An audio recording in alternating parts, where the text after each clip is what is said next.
The year Chloe Davis temporarily lost her sight, she seemed more attached to me than ever. She'd persuade me to help her with schoolwork, then talk about wanting to attend the same university as me. But she also fabricated illnesses and went missing, which caused me to miss an important academic competition. I just figured it was the effect of her condition making her feel insecure. That was my understanding until a few months before the university entrance exams when I overheard a conversation. Her friend was trying to reason with her.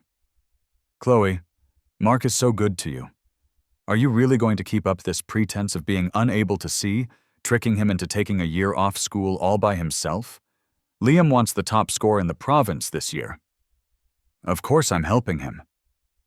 The girl who was always so sweet and innocent with me now sounded quite relaxed, almost uncaring. "This is the last time. Besides, Mark is so smart. What's the big deal if he's set back a year? I can just wait for him at university." I froze, my mind completely blank. My hand clenched tighter around the birthday present I was holding. Chloe had been distant lately, and I'd hoped to use her birthday to smooth things over. I never expected to hear this. But what did all that mean? As I stood there stunned, her friend frowned. "Aren't you afraid Mark will be furious when he finds out the truth? It was one thing when you faked sickness or disappeared to keep him from competition so Liam could win first place, but this is the final exam. The actual one." She deliberately emphasized those last two words. The room fell silent. "Hey, whose side are you on anyway?" Someone else suddenly spoke up. "Doesn't Mark owe Chloe this? If she hadn't been out looking for him, would she have been temporarily blinded in the first place? But we all know that car accident was Chloe's fault." "Enough!" A metal dart narrowly missed her friend's cheek. It struck the center of the target with its feathers still vibrating. And Chloe Davis, the girl I believed was blind and needed my constant attention, was sitting casually on the sofa. She looked up, completely unconcerned. "So what if he finds out? Mark likes me so much. All I have to do is act sweet and play the victim a little, and he'll definitely forgive me." Her tone was completely assured. The tense atmosphere instantly broke, returning to noisy chatter. "You have to hand it to Chloe when it comes to being manipulative," another person joked. "The way you were so nice to him, even we almost thought you'd actually fallen for your little follower. But hey, Chloe, why didn't you even invite him to your birthday? Didn't you say you had to maintain the act? You said it yourself, he's a follower. Wouldn't it be tacky to invite him?" Chloe didn't reject the description. She seemed to recall something, frowning and clicking her tongue in annoyance. "Besides, he annoyed Liam. Now I can't even stand to look at him. I can't pretend anymore." Her defiance was evident, laced with malice.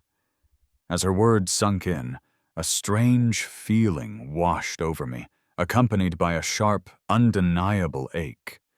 I was confused and lost. I had never seen this side of Chloe, not even that day at the hospital, not even after she discovered she couldn't see. Chloe had never been so sharp-tongued. She had even stopped my mother from grabbing me and trying to force me to apologize. She had put on a brave face, saying, "This has nothing to do with Mark, but I probably won't be able to attend school normally anymore. Could you maybe help me catch up on my classes from now on?" A white bandage covered her beautiful eyes. The pale-faced girl, still disoriented, tried to locate the source of my voice. Then she smiled to comfort me. I stared at Chloe, stunned. While I was grateful she couldn't see how pathetic I looked, something in my heart lurched violently. I quickly turned my face away. "Okay," I said, my voice hoarse.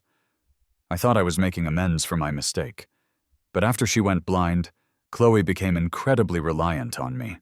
She said I was her best friend. She said she wanted to go to university with me. So I slowly grew to like it, even starting to believe in a shared dream. Until now. I think I heard my name. What are you guys talking about? A smiling male voice drifted down from the staircase. The next second, Chloe's eyes brightened. She stood up. As her gaze landed on him, all her sharpness dissolved into joy and shyness. Liam! It was another side of her I'd never witnessed. Liam quickly integrated with Chloe's friends.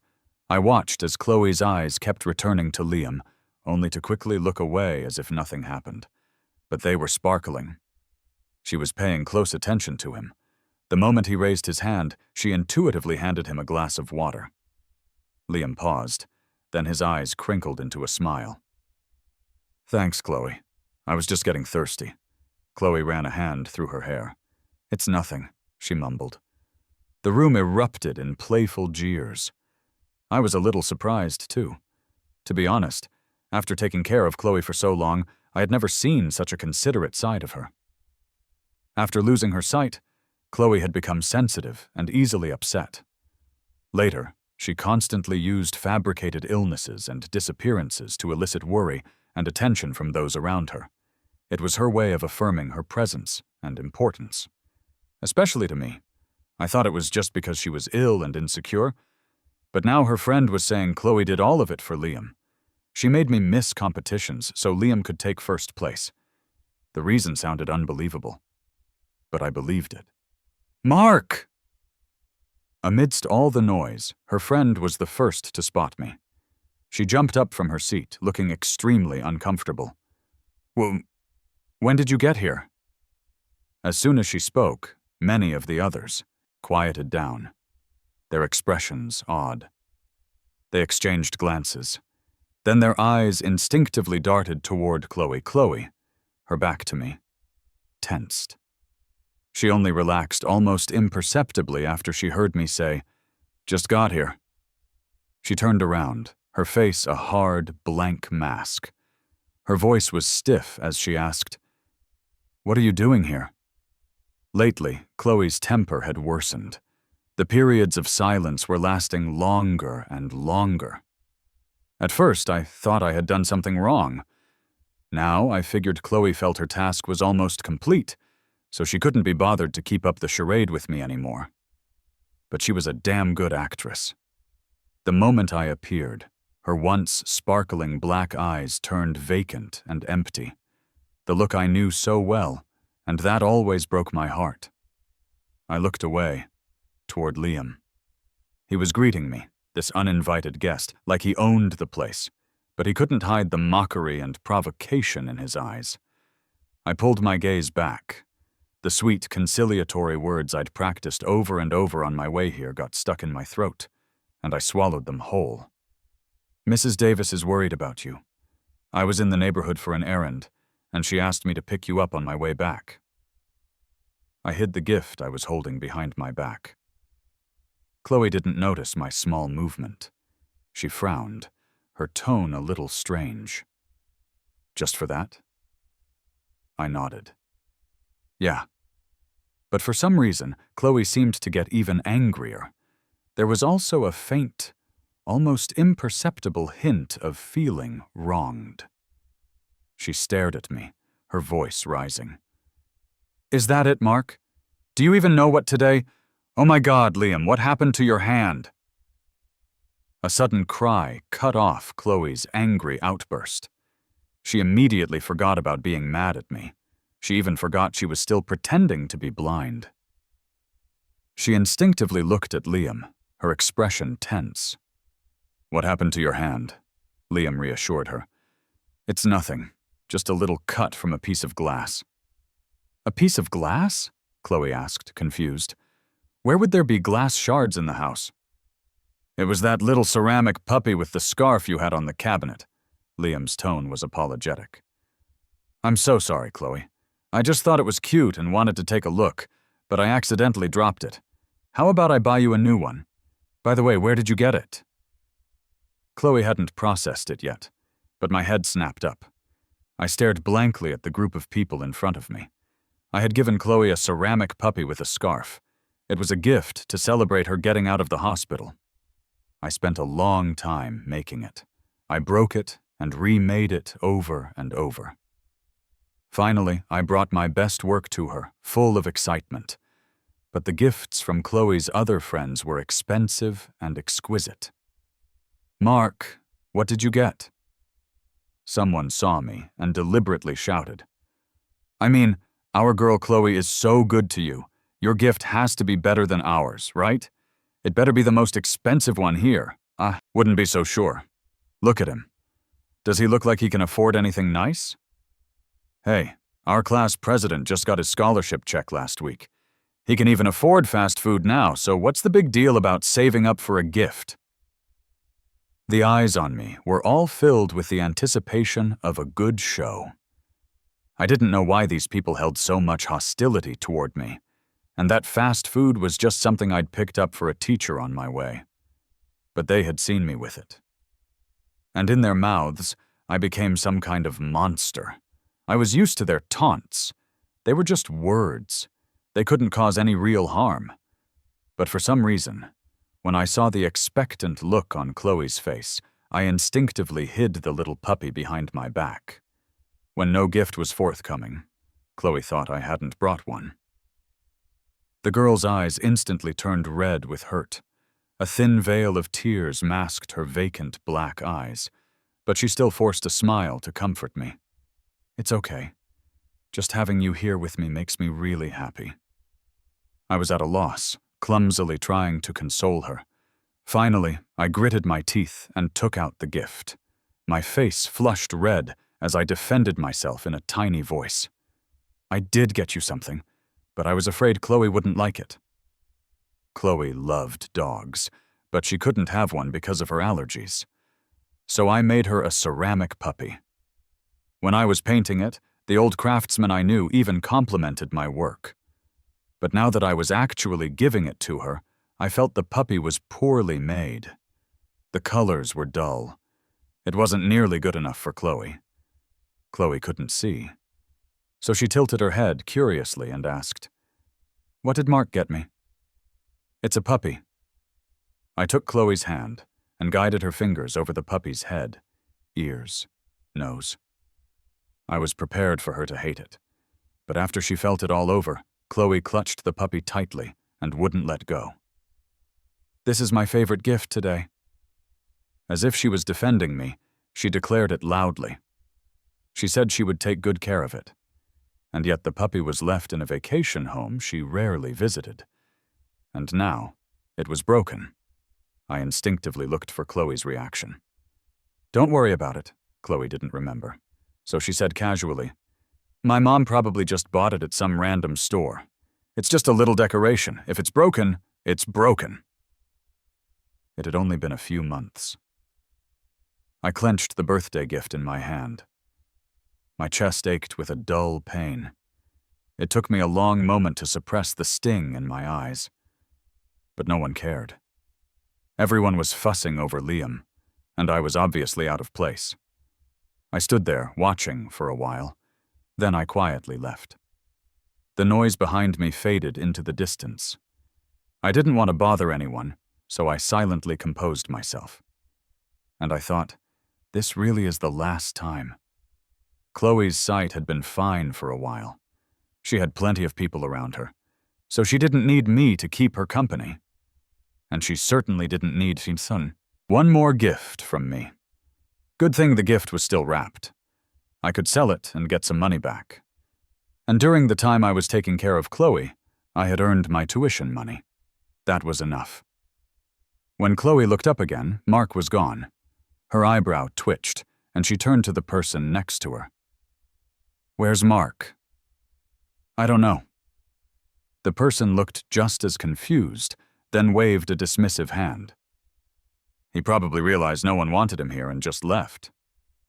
In the past, these people had said much worse things about Mark right in front of her. Even Chloe herself hadn't planned on him coming over in the first place. But for some reason, this time, the words just annoyed her. What did it matter to them if Mark was likable or not? "Shut up." She shot the person a glare, then told someone to call Mark back. She already had her excuse ready. Today was her birthday. Even if she hadn't invited him, Hadn't even told him. How could Mark forget her birthday? He didn't even get her a birthday gift. Chloe suddenly froze, her pupils shrinking.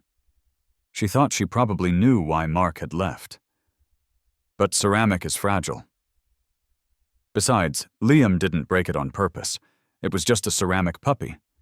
And over something so small, Mark just left without a word. He said he was here to take her home. Doesn't he know I can't see? That it's dangerous for me to go home alone? He talks about caring for me, about being there for me, but it was all lies. Just like when he promised to take a year off school with her, but then went and got the top score in the city on last week's practice exam, making Liam upset. Mark was a liar. The thought made Chloe even more agitated. Her expression turned sour. She called out to the person who was about to leave, sneering. "Forget it. He comes and goes as he pleases. Who does he think he is? With that rotten attitude, who's going to put up with him?" The others looked at each other, completely baffled. But no one dared to say a word. Only her friend had a strange look on her face. "Chloe, do you think Mark might have heard what we were saying earlier?" "No way," Chloe blurted it out without thinking. She was absolutely certain. "Mark likes me so much. If he knew I'd been lying to him, he wouldn't be this calm. He'd probably have tears in his eyes." Though in all the years she'd known him, she'd never once seen Mark cry. But Chloe was just sure of it. Hearing her say that, her friend looked like she wanted to say more, but held her tongue. In the end, she just sighed and said nothing. Chloe pretended not to notice. But for some reason, that inexplicable sense of irritation wouldn't go away. It was as if something was spiraling out of control. She finally concluded it was because Mark had forgotten her birthday, which really ticked her off. She decided she wouldn't contact Mark for a while, not unless he came to her and apologized first. The more she thought about it, the uglier Chloe's expression became. A vacuum had formed around her, and no one dared to get close. "Chloe." It wasn't until Liam, his hand bandaged, sat down affectionately beside her. He asked, as if casually, "Did Mark really agree to take a year off school?" Her hands resting on her knees suddenly froze. Chloe's breath caught in her throat. She glanced over and saw Liam biting his lip, speaking hesitantly. "But this isn't exactly a fair way to do things, Chloe. Maybe we should just—" "Liam!" Chloe suddenly cut him off. A brilliant smile spread across her face. "I promised I'd help you." "Thanks, Chloe." The tension on Liam's face eased, and his eyes crinkled into a smile. But for some reason, Chloe suddenly thought of Mark. Mark wasn't conventionally handsome. Even his smile was faint and reserved. If it hadn't been for Liam, she would have never become friends with that quiet guy. Chloe's eyes flickered. She'd made her decision in the blink of an eye, but she still had to go find Mark. It wasn't because she wanted to see him, it was just because she'd said she would help Liam. The last year of high school is a busy time. So after the initial pain, I quickly forced myself to pull it together. I still dropped off my organized review notes at the Davises' house every few days. "Mark, you don't have to work so hard," Mrs. Davis sighed, trying to persuade me. "Chloe's already decided to take a year off school." But Chloe had never planned on taking a year off school. She would suddenly recover just before the final exams. Then she'd take them with Liam. Maybe she'd even wait for me, the gap year student in university. "It's okay," I said, not exposing Chloe's lie. I just shook my head. It's a good way for me to review everything one more time. It was the truth. With only a few months left, I didn't want any more surprises. Besides, Mrs. Davis was a good person. When I first started high school, my mother didn't want me to continue my education. It was Mrs. Davis who stepped in and persuaded her. She said that with me and her daughter at the same school, we could look out for each other. But in private, my mother would glare at me, pushing me to get closer to Chloe. Perhaps because she saw through my mother's intentions, Chloe had never liked me much before. "Oh, what's so hard about it for him?" My mother, carrying a bowl of soup upstairs, heard us and scoffed. "If you ask me, he should be the one taking a year off school with Chloe. If it weren't for that bad omen, maybe Chloe would have gotten the top score in the province this year." Mrs. Davis frowned. She knew there was no getting through to my mother, so she just reminded me to balance my studies with rest before telling me to hurry home. I nodded and agreed. As I was leaving the Davises, Chloe came downstairs. She stood there, holding on to the railing. She was barely wearing anything. "Honey, didn't Mom tell you to call for someone when you want to come downstairs? And you're wearing so little, what if you fall and hurt yourself?" Mrs. Davis rushed over to help her. Chloe's lips were pressed into a tight line. She turned her head. Her vacant black eyes aimed precisely in my direction, as if she were faintly hoping for something. Before, I would have rushed over with Mrs. Davis, fussing over her. But this time I quickly looked away. After a brief goodbye, I left quietly. Mrs. Davis noticed. "Are you giving Mark the cold shoulder again?" "I am not," Chloe snapped, her words sharp with anger. I guess Chloe saved all her good moods for Liam. That's what I thought, and I didn't let it bother me. Until the next day, when I found the notes I'd sent to Chloe thrown on the floor by the men's restroom. The pages were soaked with dirty water. The neat handwriting was blurred. I stood there for a long moment, then belatedly bent down to pick them up. But someone stepped on the notebook first. "Oh, I was wondering where this went. So it fell here." Liam feigned regret. "But it's so dirty now. I guess it'll have to be thrown out. I'm sure Mark won't mind, right?" Before I could say anything, a beautifully covered notebook landed squarely in the trash can full of dirty water by the door. Liam's face instantly changed. "Who did that?" "Oops, sorry, my hand slipped." A crisp, pleasant voice rang out. Then, in an exaggerated tone, it threw Liam's own words back at him. "But it's so dirty now. I guess it'll have to be thrown out. I'm sure Liam won't mind, right?" I looked up. Our eyes met across the room. The person who had been casually slinging their school jacket over their shoulder let out a mock guilty cough. Then they dutifully put on the jacket, zipped it up, and blinked innocently at me. Sarah Chen had transferred to Northwood High a month ago. When she first arrived, Mr. Davis came to me with a worried look on his face. His opening line was, "My niece is a real handful." "A handful? She says she doesn't want to study and no one can control her. Her dad was at his wit's end, so he sent her to my class, hoping I could keep an eye on her."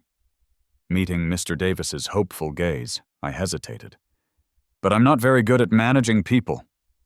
"Don't worry," he said with a wave of his hand. "With how dedicated you are to your studies, I refuse to believe that girl can just sleep through class with a clear conscience." And so Sarah became my deskmate. At first, I didn't see any signs of her being a handful. She was incredibly popular. Soon after she arrived, she was already friends with everyone in the class. Even the most stuck-up kid in class had something good to say about her. Even when she slept in class, and I, under Mr. Davis's pleading gaze, poked her awake with my pen, Sarah would just look up at me with a playfully mournful glance. Then she'd obediently pick up her book. I didn't know if she was actually reading, but at least Mr. Davis's expression softened.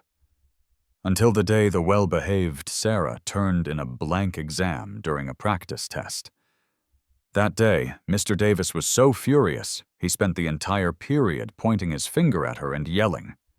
She, on the other hand, calmly told him not to get so worked up that he made himself sick. It wasn't worth it.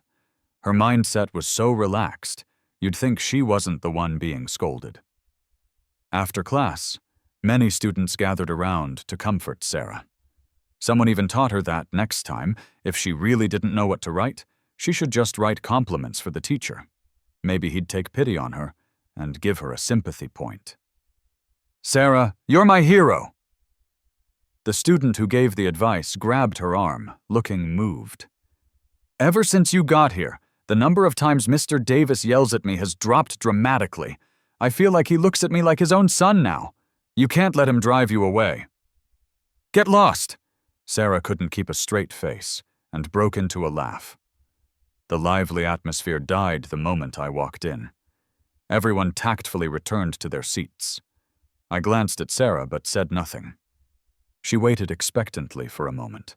Seeing no reaction from me, she frowned, finally unable to hold back. "Why aren't you yelling at me?" "Why would I yell at you?" I kept my head down, working on my test paper. Sarah helpfully reminded me, "Didn't Mr. Davis ask you to keep me in line?" I shook my head. "He said no one can control you." "So you're not curious?" "Will being curious get me more points on my exam?" Sarah was speechless. After a long moment, she let out a muffled laugh. I know Mr. Davis said I was a handful, but I think you're even more of one than I am." I ignored her. But Sarah pressed on, relentless. "Why are you so obsessed with studying? I've been watching you. As class president, you're not even as popular as I am, and I'm new here." That's it?" Sarah was surprised and blurted out, "Aren't you afraid that people won't like you?" My test paper was snatched away. I sighed and looked up, meeting Sarah's eyes. No matter how much they dislike me, it can't compare to how much I dislike myself. I knew a lot of kids in class said I was like a robot, that I had no social skills. Mr. Davis had also gently suggested that he hoped I would interact more with my classmates. I also knew that after Sarah became my deskmate, many people had expressed their sympathy for her. But no one knew me better than I did. So the person who disliked me the most was me. Sarah understood. She looked a little stunned. Just as she was about to say something else, the class bell rang. I thought Sarah would gradually become like the other students, but she was a strange one. She said she wanted to know why someone would dislike even themselves. And I could never find an opportunity to say anything harsh to push her away, because she was just too perceptive. The moment she saw even a slight change in my expression, she would obediently retreat to her own space. Her dark, clear eyes would watch me quietly, innocently.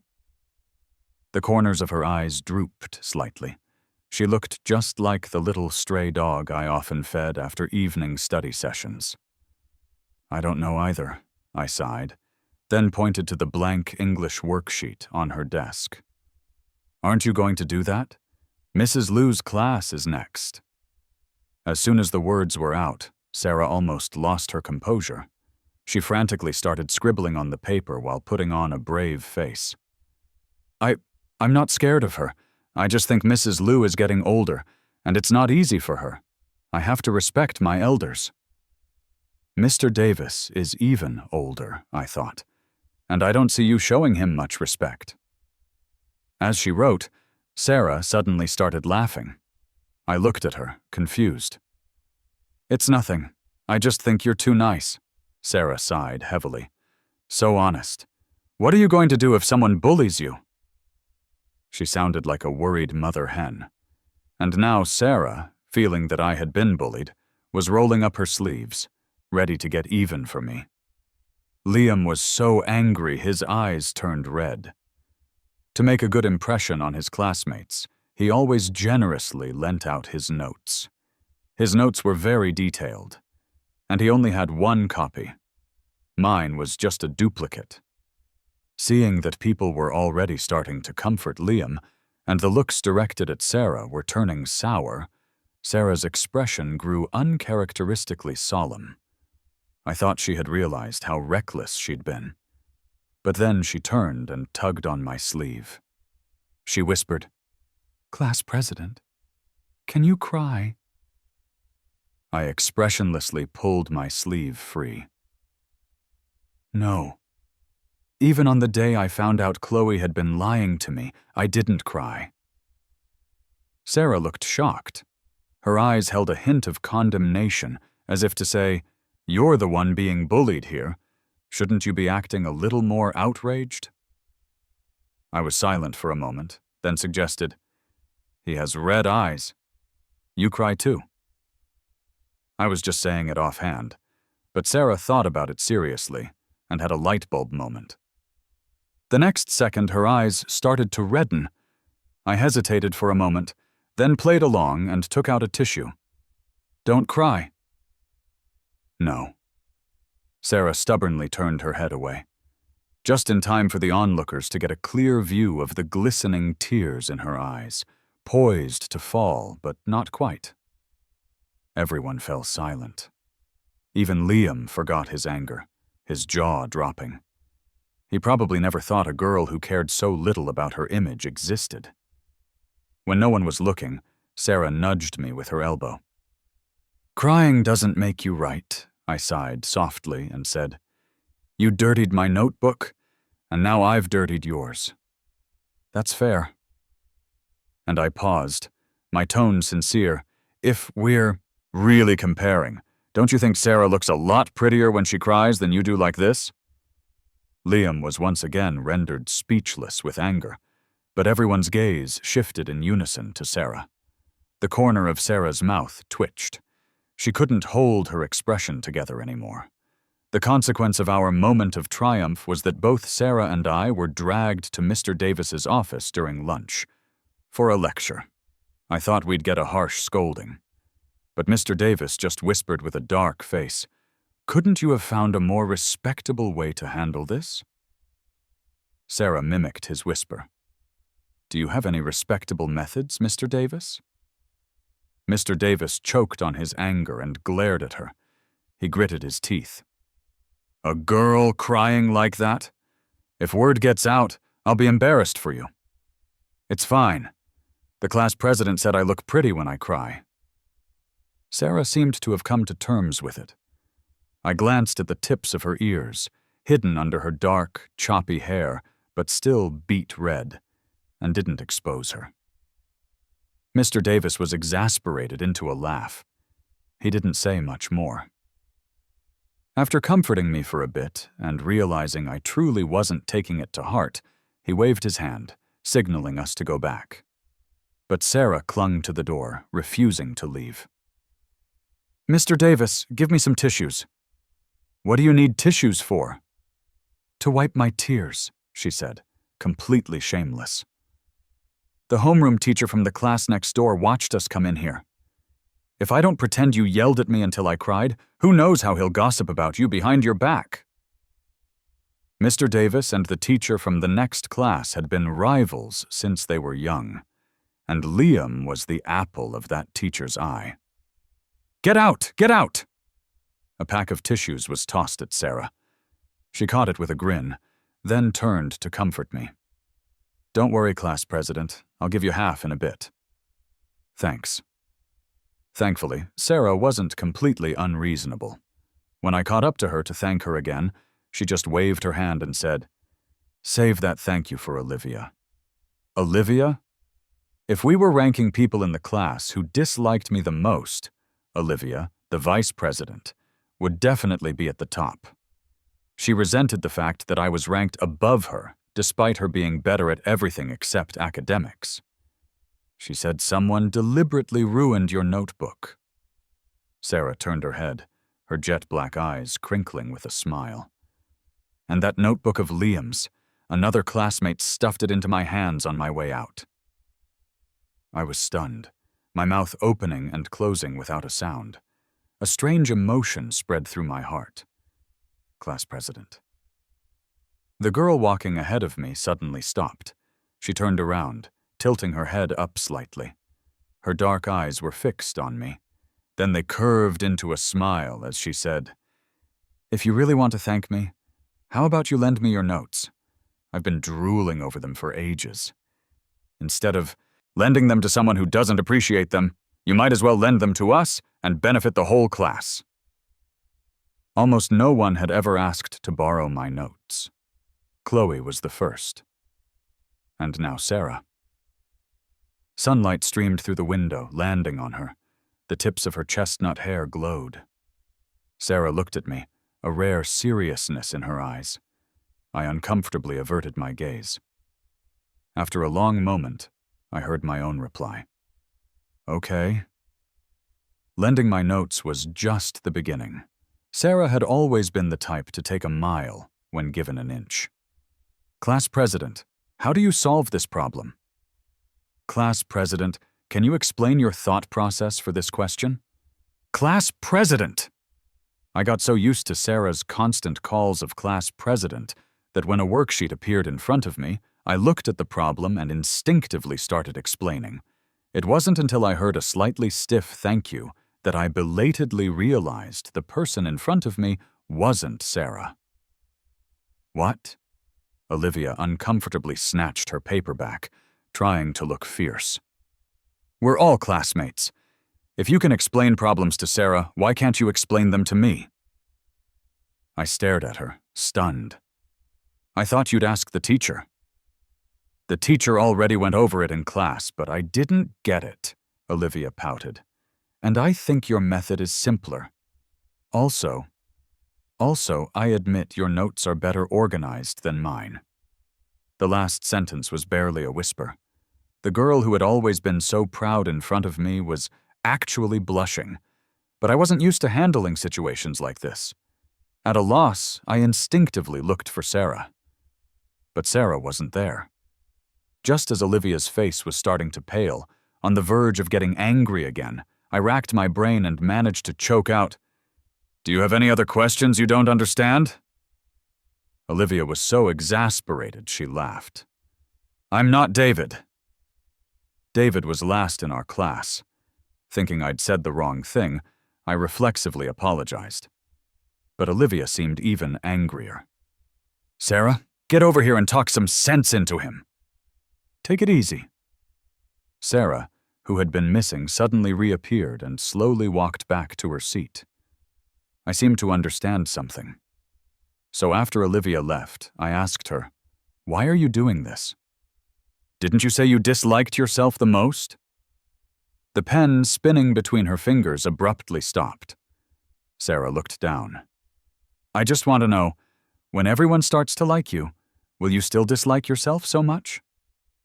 Her tone was casual, yet incredibly serious. I was speechless for a moment, and it took me a while to find my voice. "This won't do you any good." Sarah just smiled non-committally, but her words became a self-fulfilling prophecy. Not long after, rumors about Sarah started spreading around the school. Sarah was pretty and had a great personality. Turning in a blank exam had made her famous overnight. So when gossip about her started to surface, it spread like wildfire, and I finally learned why Sarah had to transfer schools so close to the final exams. I heard Sarah's good grades before were all from forcing her best friend to help her cheat. No wonder she turned in a blank test. She doesn't know anything. And that best friend of hers is a low-income student. When Sarah was helping her out, a lot of people at Midtown High were praising her. Who knew she was so shady behind the scenes? I heard she was even planning to use her family's connections to steal the girl's guaranteed admission spot. If that girl hadn't finally had enough and reported her, who would have known Sarah was so two-faced? But Sarah acted as if none of it had anything to do with her, until she went to the convenience store to buy drinks for her friends. A sarcastic voice piped up. "If I were you, I wouldn't dare drink that.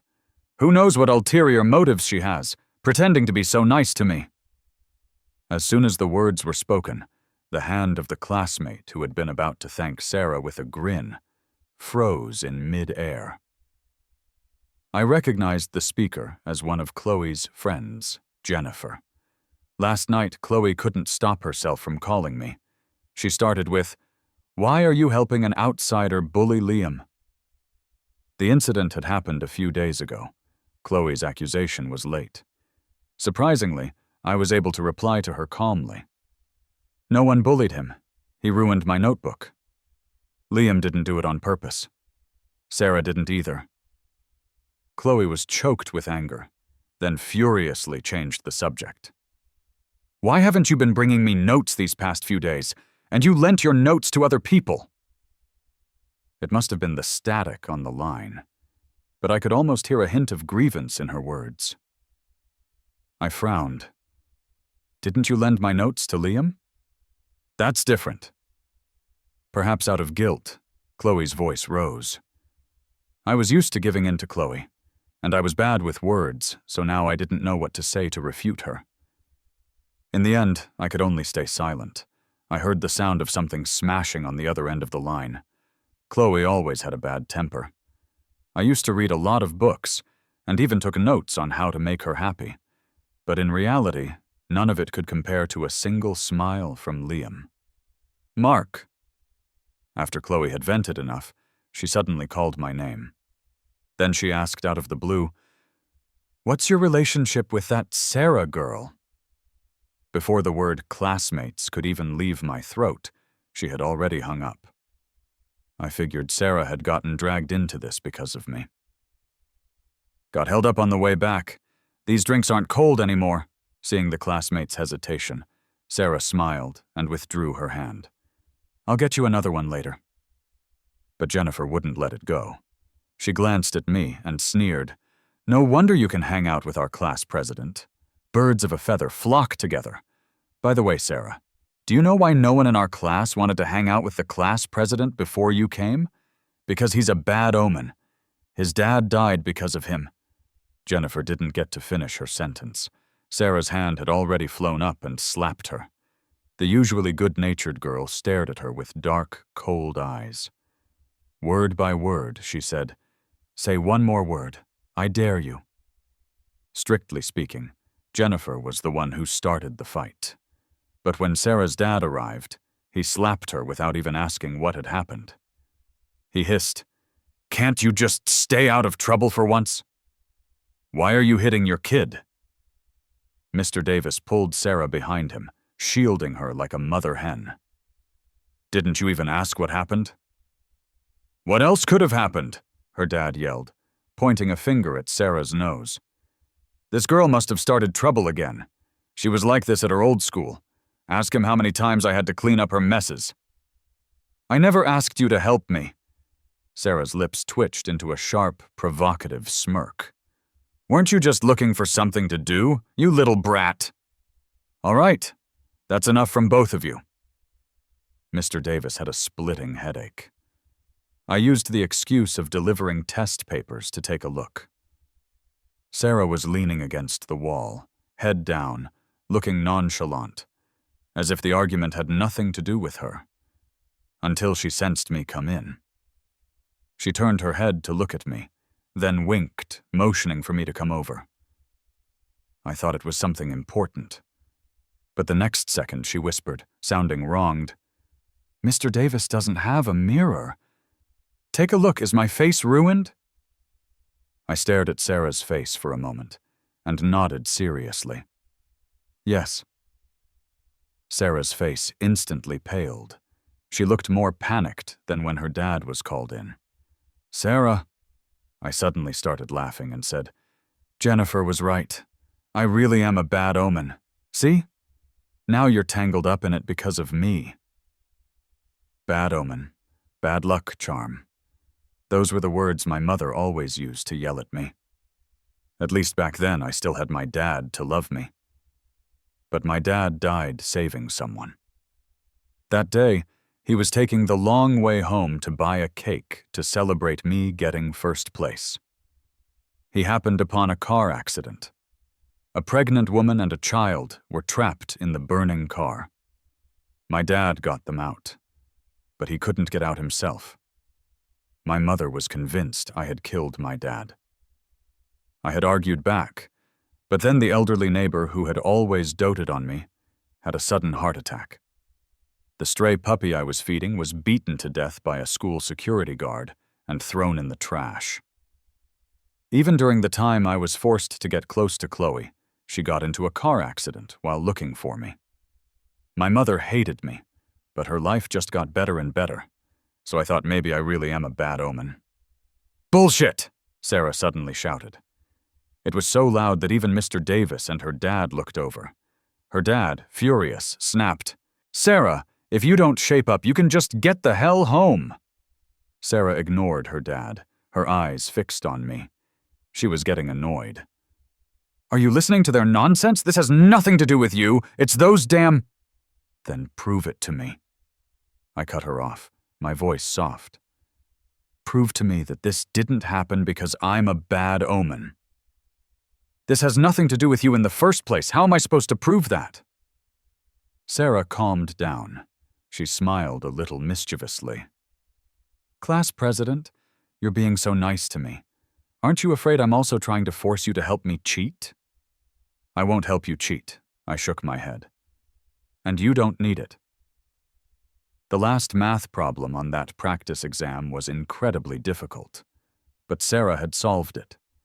I had watched her in the empty classroom quietly solving the problem, only to tear the paper into pieces and throw it in the trash. I had pieced that test paper back together, and now I was giving it back to her. Next time, tear it into bigger pieces, I suggested. It's a real pain to put back together. Sarah was stunned. Her lips moved, but then she turned her head away in embarrassment, silent. Sarah's current mother is her stepmother. As the old saying goes, when you get a stepmother, you get a stepfather. Everything Sarah's dad knew about her, he heard from her stepmother. Whatever that woman says, the old man believes. Sarah, however, seemed indifferent about it. But when she talked about her former friend, she fell silent. After a long pause, her voice was hoarse. There's not much to say. It's a classic betrayal story. When that person was being bullied, only Sarah stood up for her. When she found out someone was forcing her friend to help them cheat, it was Sarah who encouraged her to report it. But when the results of the investigation came out, it was Sarah who was punished. The girl cried and said she was threatened.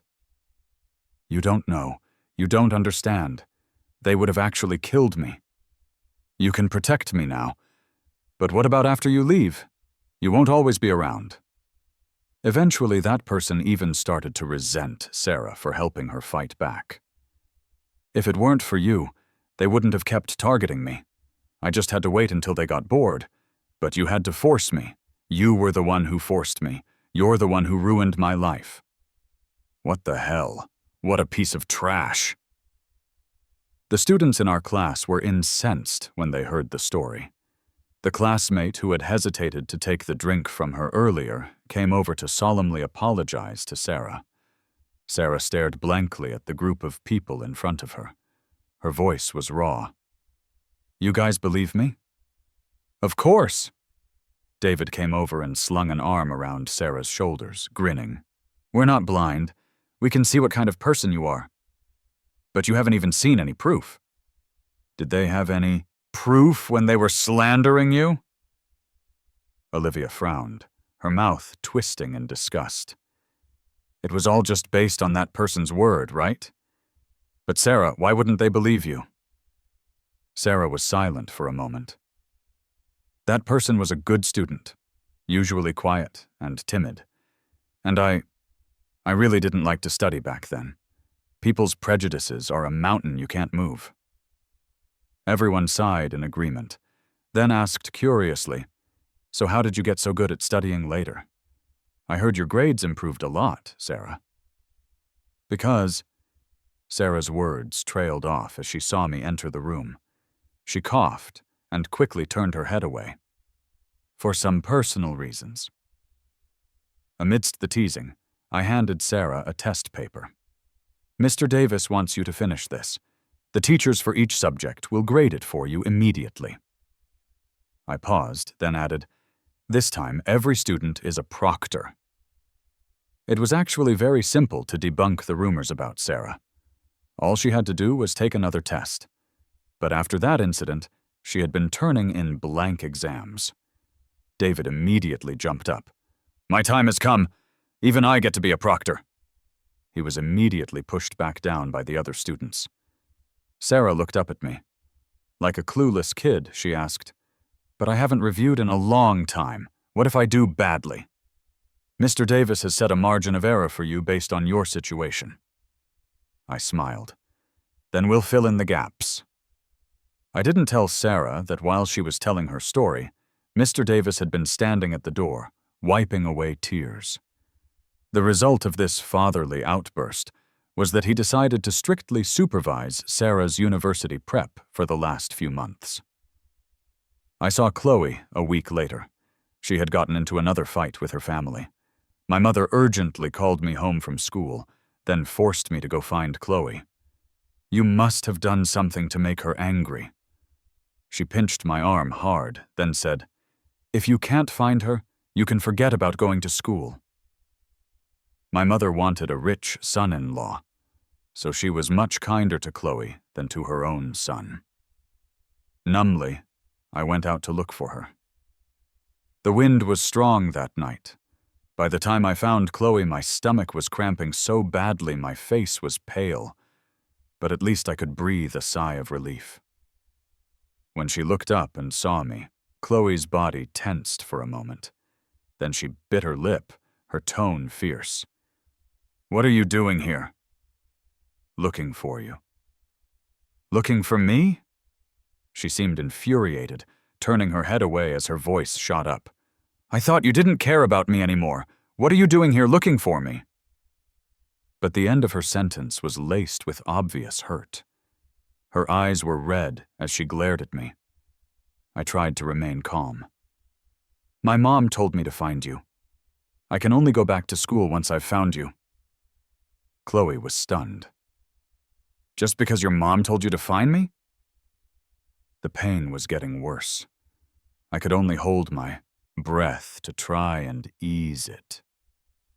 Chloe took my silence as confirmation and shot to her feet. "Mark!" I suddenly felt exhausted, too exhausted to keep up this act with Chloe any longer. So I said softly, "Your eyes are better now. You shouldn't make Mrs. Davis worry about you anymore." "My eyes... Wait, how did you know my eyes are better?" She seemed surprised that I knew. She was instantly flustered, even a little panicked. "I wasn't trying to hide it from you. It's just, they're not fully healed yet, and if there are more problems later, I didn't want you to get your hopes up for nothing." Chloe tried to explain, but her voice grew smaller and smaller. She fell silent for a moment, then looked at me cautiously. "That day, did you?" "I'm not taking a year off school," I cut her off and told her calmly. "I'm not you. I don't get a second chance. I'm sorry if I let you believe I'd take a year off school with you. That was my mistake." I had never promised Chloe. That day, I was trying to figure out how to refuse without hurting her too much. But Chloe had mistaken my silence for agreement, just like countless times before. No matter what she said, I would always end up agreeing. "What do you mean?" Perhaps the night air was cold, making Chloe's voice tremble. She instinctively grabbed my hand, her eyes red-rimmed. "You're not going to stay with me either? You promised! You can't go back on your word." Eventually, she started saying things she didn't mean. "Mark, if it weren't for that car accident." "So how did you find me that night?" Chloe's hand clutching mine went stiff. The color drained from her face. She opened her mouth to say something, but a gust of wind caught in her throat and she started coughing violently. She coughed until it sounded like her lungs were tearing apart. I had gone to see her friend. Perhaps out of guilt, she told me the truth about that year. The salvation I thought I had found was, in the beginning, nothing more than a trick by a group of teenage girls. Chloe hated that I was trying to get close to her with a motive. And those friends, to get on her good side, had bribed the friends I had first made. They took me out to hang out, then deliberately abandoned me. Chloe knew, but didn't stop it. It wasn't until late that night when I still hadn't returned that the group started to panic. Chloe, afraid things would get out of hand, went out to look for me too. And that's when the car accident happened. I had been making amends for it all this time. But now I said, "Chloe, I don't owe you anything anymore." Saying those words, I felt an inexplicable sense of relief, as if a heavy weight that had been pressing on my heart had finally been lifted. No one knew the torment I went through during that time. I really thought it was because I was a bad omen. The hand gripping mine tightened. Chloe's mouth opened, but not a single word came out. She looked at me blankly. "Are you angry with me? Shouldn't I be?" A dead silence fell between us. It wasn't until the Davis family's security guard came to pick her up that Chloe seemed to snap out of it. She bit her lip and suddenly shoved a gift box into my hands. She said stubbornly, "You promised me." I didn't take it. The gift box fell to the ground with a crisp clatter. Chloe froze. "Take it or leave it." After throwing that angry sentence at me, she turned and left. But it looked more like she was fleeing. The contents of the gift box spilled out, a pile of ceramic shards. I glanced at it, then picked everything up and threw it in the trash. Then I sat quietly on the swing, lost in thought. I didn't want to go home. I didn't want to hear those words. Bad omen, bad luck charm, over and over again. At least not tonight. Although I think just sitting here quietly is pretty nice. A piece of paper suddenly appeared in my line of sight. Sarah's teasing voice came from beside me. "But I'm afraid it'll be too late after midnight." "What's this?" "I assume the future top scorer in the province knows how to read?" I didn't say anything, but my gaze froze on the words. There were 42 people in our class. Besides Mr. Davis, the paper had 39 well wishes written on it, signed with 39 names. "Olivia quietly told me that you were the one who stood up for me that day, asking them to believe in me. They believe in me, but they believe in you more." Sarah walked in front of me, looking up at me with a smile. "Coincidentally, I believe in you too." My fingers holding the paper curled slightly. I suppressed the itch in my throat. "There are only 39 students. I think the student in charge of delivering the wishes deserves special treatment." Sarah touched her nose a little awkwardly. "See? You were never an unlucky person. I want you to be happy. I want you to keep moving forward. So Mark, happy birthday." Every word was spoken with incredible sincerity. As the last syllable fell, the date on my phone screen silently flipped to a new day. And in Sarah's eyes, I saw a light brighter than the stars. So I curved my lips into a smile. "Okay." Chloe never came to find me. I don't know if it was out of guilt or something else, and Liam would always run away in a panic whenever he saw me. I didn't report him. I just let him stew in his own fear. He was someone who cared immensely about his image. Sarah was also cramming for her exams under Mr. Davis's watchful eye. She was smart, but her basics were weak. Plus, she had a lot less time to review than everyone else. Even if she took the final exams, the best she could hope for was a decent state university. Sarah said she would take a year off school. "I've worked so hard, I just want to get a good score," she said vaguely. I didn't ask for details, just encouraged her to keep going. Sarah was instantly fired up, as if she'd been shot with adrenaline. Her energy spread, and the entire class's study atmosphere reached an all-time high. Mr. Davis was so happy he couldn't stop grinning. The next time I saw Chloe was at the airport. I was flying to Chicago. Chloe was taking Liam, who had done poorly on his exams, abroad to cheer him up. Her eyes lit up when she saw me. The words tumbled out of her mouth. "I knew you'd come." After that night, Chloe had been on edge. She wanted to find Mark, but her mom stopped her every time. "Now that your eyes are better, you should be at home studying. Don't go bothering Mark." Chloe, who had been on her way out the door, froze. Was Mark mad at her because she kept interrupting his studies? That made sense. He wanted to get into that university so badly. So Chloe held back. And she kept holding back until after the final exams. She held back until she had thought things through. What she did before, it was wrong. So what if Mark didn't take a year off school? Chloe had never imagined Mark would get so angry he'd want nothing to do with her. He was so good-natured and soft-hearted. He'd get over it in a little while. He'd definitely cool down soon, Chloe thought confidently. After the exams, she eagerly went to find Mark, only to be told he had gone on a trip with some classmates. Why didn't he tell me? No one answered. Chloe sent Mark messages, but most of the replies were single words. He must be busy having fun, she told herself, until the exam scores came out. Chloe heard that Mark had scored very high, so she waited at home all day, holding the gift she had prepared, afraid he would come looking for her and she wouldn't be there. But Chloe waited for a long, long time. Mark never came. She waited until even her mom couldn't stand it anymore and told her to stop waiting, that Mark had already called to share the good news. Then why didn't he call me? Chloe asked, bewildered. Her mom glanced at her, but said nothing. Chloe was a little angry. She didn't understand what Mark was so mad about. Even if she had deceived him at first, hadn't they gotten along well during that time?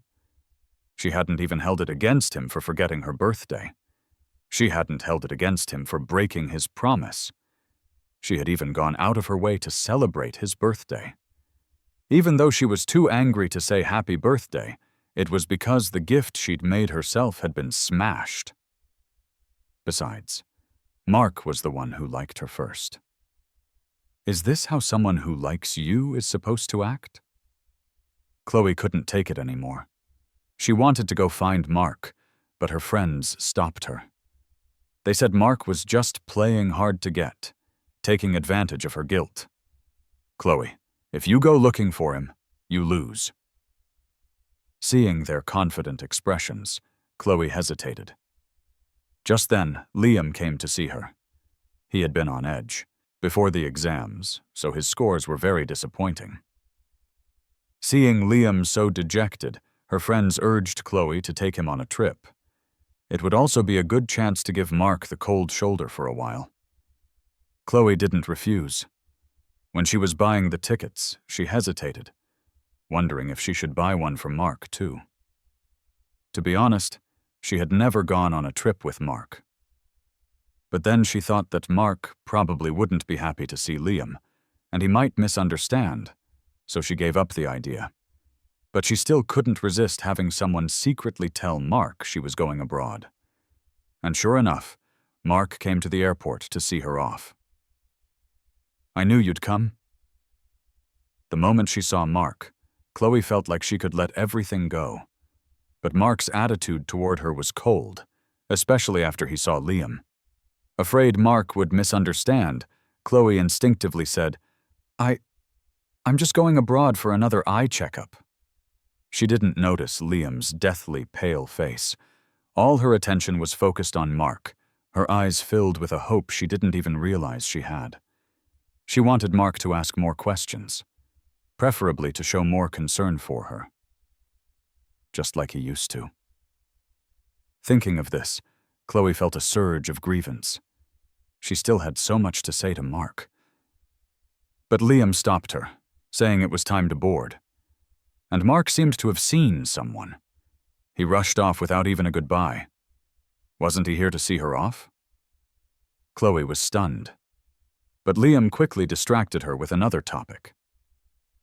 It's fine, Chloe thought a moment later. She knew which university Mark was aiming for. She and Mark had applied to schools in the same city. She and Mark still had a long, long time together. That's what Chloe had always thought.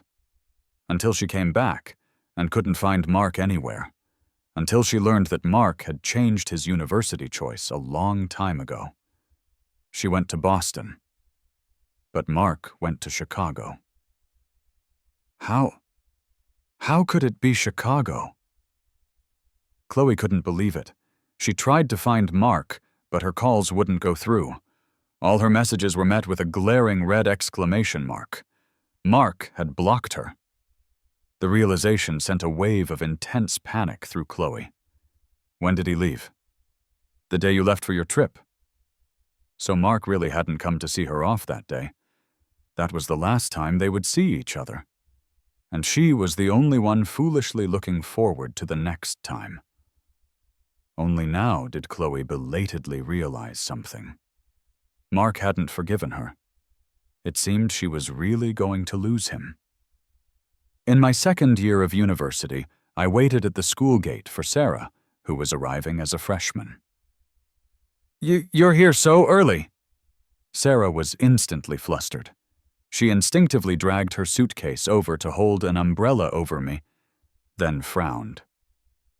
"The sun is brutal. Didn't I tell you to wait for me to get settled before coming to find you? You look even thinner than in your pictures. Have you been skipping meals again?" After some time apart, Sarah's mother-hen tendencies had only deepened. I listened patiently. When she started getting really worked up, I had to cut her off with a helpless smile. "Is there nothing else you want to say to me?" Sarah stopped abruptly. A flush of pink crept up to the tips of her ears. The day Sarah left to retake her senior year, I already knew which university she was aiming for. We had kept in touch all year, but we never crossed that final line. Olivia said even Mr. Davis was getting anxious. On graduation day, everyone was urging her on to confess her feelings to you. But she just said, "Don't worry about it. I have my own pace." She has no damn pace. Olivia was short-tempered, her voice full of disdain. She was just worried she wouldn't do well on her exams and hold you back.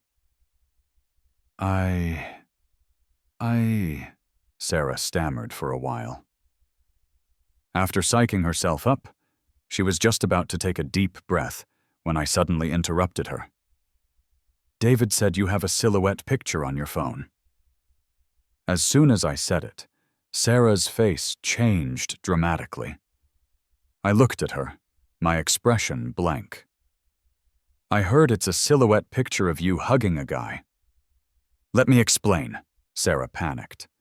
"That picture isn't of someone else, it's just you. No, wait, I didn't secretly hug you. That picture is—" Glancing at my face, Sarah opened her phone, looking both guilty and wronged. The lock screen was that silhouette picture. I was taken aback. I hadn't suspected Sarah of liking someone else. After all, she had worked incredibly hard during her gap year. She had to squeeze out every little bit of time just to chat with me. The background of the photo was a classroom, but I couldn't remember it at all. "The person in the photo is you." She looked up at me cautiously, then quickly lowered her head to admit her mistake. "That day when you were explaining a problem to me, I secretly used forced perspective when you weren't looking. Later, when I missed you, I would look at it. If you don't like it, I can delete it." She said that, but her voice was so choked with unshed tears it was clear she didn't want to. I said, "Oh." "Then delete it." Sarah froze, then deleted it, looking utterly wronged. "Let's take a new one." Sarah's head snapped up, her eyes wide with disbelief. "The weather is nice today." I held out my hand to Sarah, my eyes crinkling into a smile.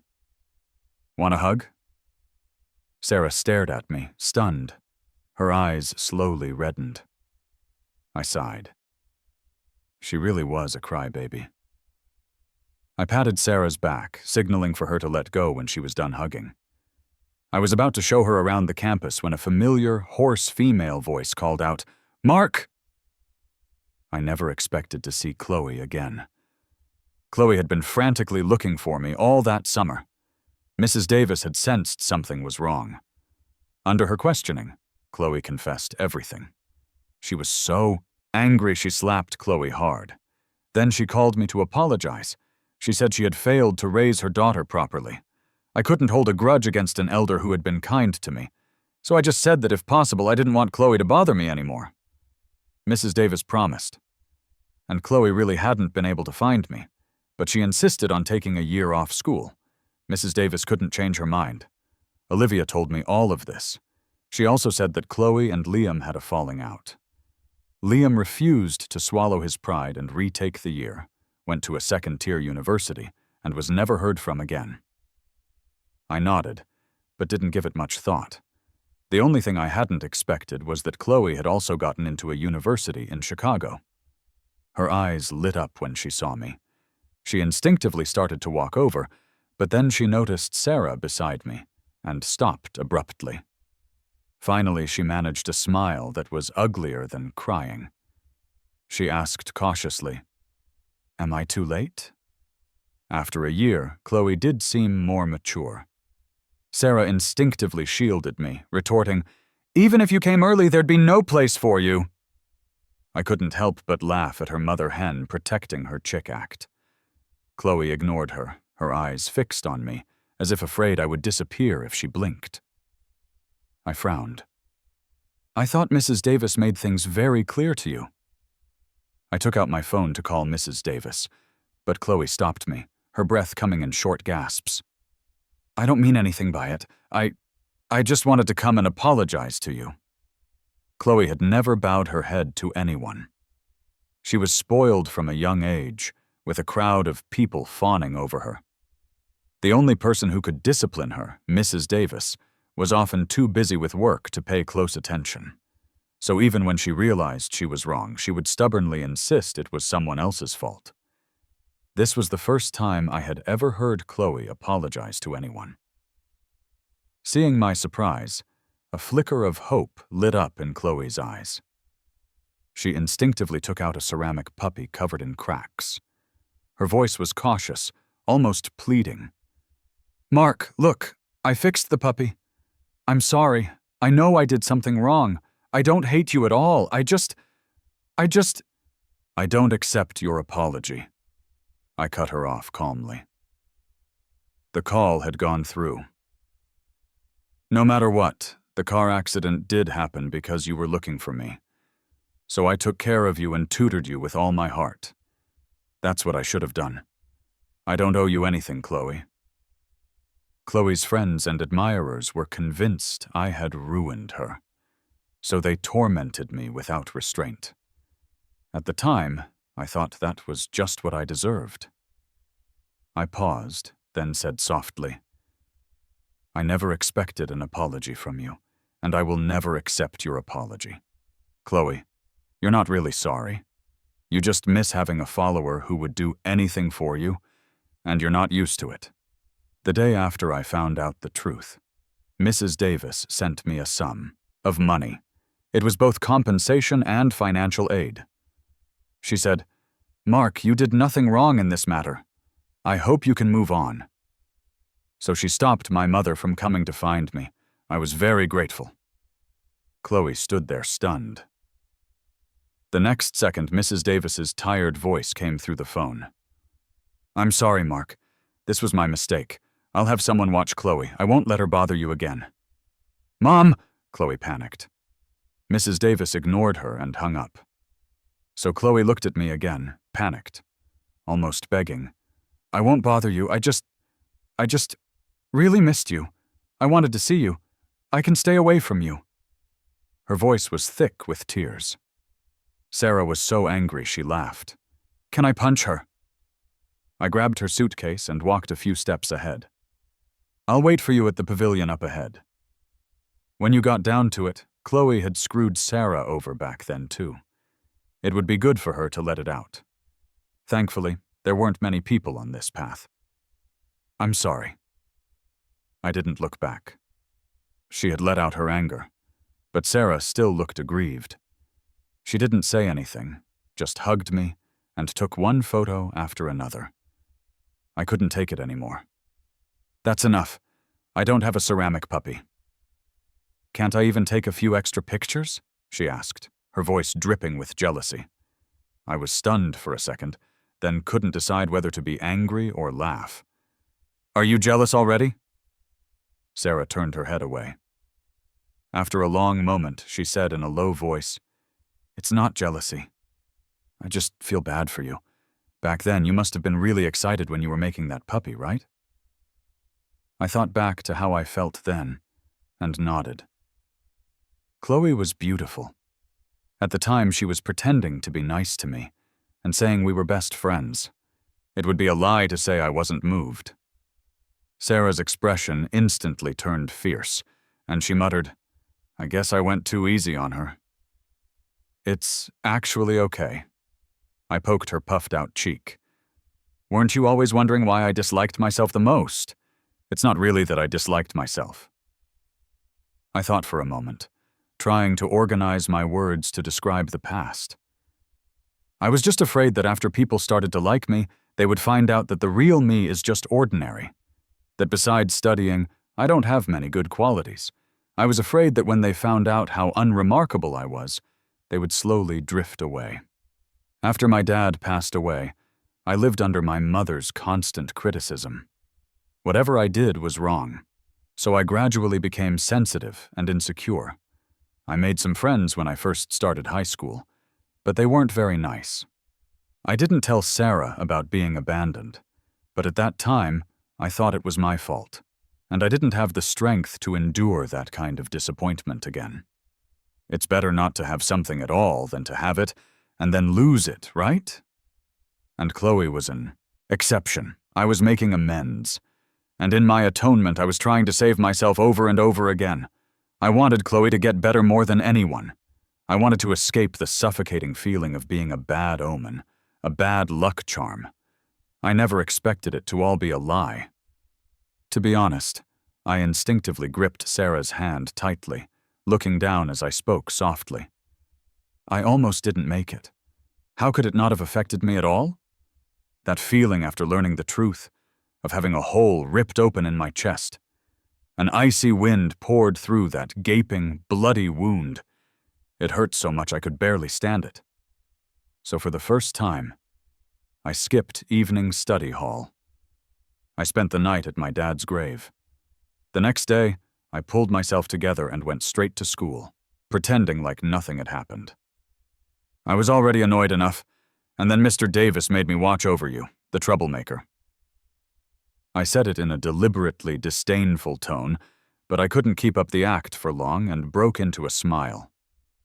But it's a good thing you showed up. Sarah listened quietly, but her grip on my hand grew tighter. She said I had met you a long time ago, Mark. The first time was in the hospital. How old was I then? 7 or 9? He was just a little boy. But it was this skinny little boy who, when his family was hit by such a huge tragedy, shouldered everything with extreme calm. At that time, her mother was still in emergency surgery. Sarah wanted to see the family of Mr. Miller, the man who had saved them. But she didn't dare. She could only watch from a distance, secretly bringing them food. She wanted to be as brave as Mark. She wanted to thank him in person, and to say she was sorry. But just as Sarah finally worked up the courage, her mother, along with her unborn siblings, passed away. That night, Sarah came down with a high fever. When she woke up, she had forgotten many things, and her dad, after compensating the Miller family with a large sum of money, took her and left the city. They didn't come back until high school. The second time was in your junior year, when you gave a speech as the student representative. Sarah saw me on TV. I was still a thin, straight-backed teenager. She should have never seen him before. But for some reason, Sarah felt an intense sense of familiarity. He said his name was Mark Miller. Mark Miller, Mark Miller, Mark Miller. Sarah whispered the name, and her vision suddenly blurred. She still couldn't remember, but she had a gut feeling that if he saw her like this, the boy would definitely look down on her. Huh? Why did she care if he would look down on her? Sarah, did you start crying from insecurity just by listening to the speech? Get lost! Sarah laughed and swatted at her friend. The test paper in front of her had a glaring single-digit score in red ink, especially when compared to the grades of the boy on TV.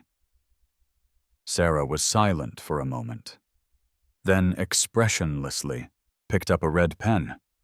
Holy crap, Sarah, are you possessed? Why are you starting to do problems? She couldn't be bothered to reply. She just chewed on her pen and wondered, how on earth do people find joy in solving problems? Or was that boy Mark Miller not actually human? That would explain a lot. And then later, Sarah transferred schools and became Mark's deskmate. I'm sorry. She said she didn't mean to forget my dad and me. She said if she had remembered earlier, maybe I would have suffered less. She said it should have been her who said, but it's a good thing you showed up. After confessing everything, Sarah instinctively lowered her head, as if awaiting her final judgment. The hand that had been gripping mine had let go at some point. Her whole body was like a taut string. Even her body was trembling slightly. Sarah's voice was hoarse, but she tried to sound casual. Mark, maybe you should just go back to hating me. And that's when I decided that besides being a crybaby, Sarah was also terrible at being honest with herself. When did you remember? Right before the final exams? I suddenly remembered that there was a period when Sarah had contacted me less. I had thought it was because she needed to focus on studying. I was silent for a moment, then asked, was the pressure a lot? It was actually okay. The word got stuck in her throat under my gaze. Sarah ran a hand through her hair, turning her face away to hide something. I couldn't sleep, so I would just do practice tests, but it wasn't very efficient. Not efficient, so she had to cut down on her own rest time. Silence spread between us. Sarah bit her lip and forced a smile. She changed the subject. Maybe I should go register first. She started to get up to grab her suitcase, but froze when I took her hand. I asked, have you been to see my dad? Sarah nodded. The night before I came, I dreamed of Mr. Miller. You dreamed of my dad? Yeah. The tips of her ears turned red. Sarah said in a low voice, Mr. Miller beat me up. I was screaming my head off. That definitely sounded like my dad. I haven't dreamed of my dad in a long time, I grumbled softly. Sarah thought she had said the wrong thing and was about to apologize, flustered. I was amused. The warm afternoon sun felt good, lifting my spirits. I looked up at Sarah. Then next time, let's go see Dad together. Tiny specks of light fell into her eyes, mingling with joy and excitement and slowly magnifying. I saw Sarah's eyes turn red again. This time, even her eyelashes were wet, clumping together. She nodded hard, her voice thick with emotion. Okay. My dad doesn't like crybabies. I'll change next time. I'll change right now. Sob. Mark didn't cry, but Sarah was a crybaby. It was a good balance.